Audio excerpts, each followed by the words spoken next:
ఇప్పుడు ఇంకొక పక్కన మనకు వచ్చినటువంటి పెద్ద ఛాలెంజ్ ఏంటంటే మనం దగ్గర ఒక 6,000 7,000 8,000 క్యూసెక్స్ లేకుంటే కంటిన్యూ చేస్తున్నాం పని. ఇంకా బండ్ పెంచి 10-15,000 క్యూసెక్స్ ఆఫ్ వాటర్ కృష్ణా రివర్కి పోవడానికి అది ఇంకా పని కొనసాగిస్తున్నాం.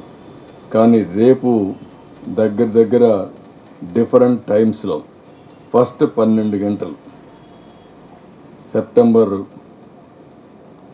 8వ తారీఖున ఈ రోజు నుంచి రేపు ఈవినింగ్ వరకు మనం చూస్తే ఫస్ట్ 12 గంటల్లో 0.68 టీఎంసీ వస్తుంది.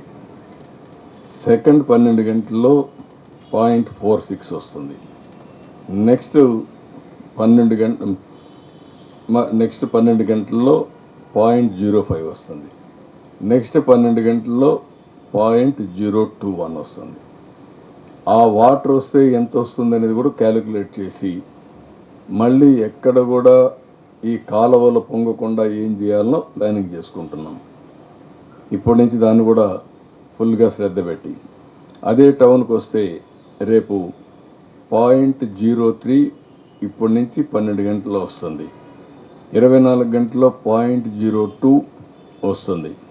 36 గంటల్లో 0.002 వస్తుంది. కాబట్టి సేఫ్. ఇక్కడి నుంచి నీళ్ళని పంపించగలుగుతాం. కానీ అక్కడ బుడమేరు ఏదైనా ప్రాబ్లం ఇస్తే మళ్ళా సమస్య వస్తుంది. ఎందుకు ఇవన్నీ క్యాలిక్యులేట్ చేస్తున్నామంటే ఎన్ని జాగ్రత్తలు తీసుకుంటున్నామో ప్రజలు కూడా అర్థం చేసుకోవాలి, మీ మీడియాకు కూడా అర్థం కావాలి. టెక్నాలజీని పూర్తిగా వాడుతున్నాం.